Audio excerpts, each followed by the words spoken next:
कारी कारी अखिया से मार देलू बान ए जान हो।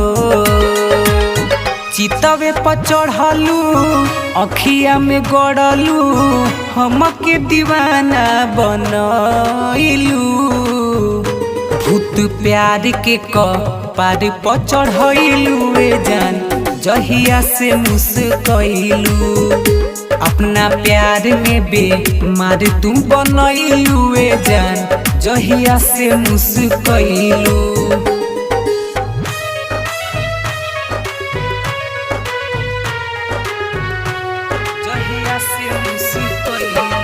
मिक्स बाय बेदर्दी रिकॉर्डिंग स्टूडियो।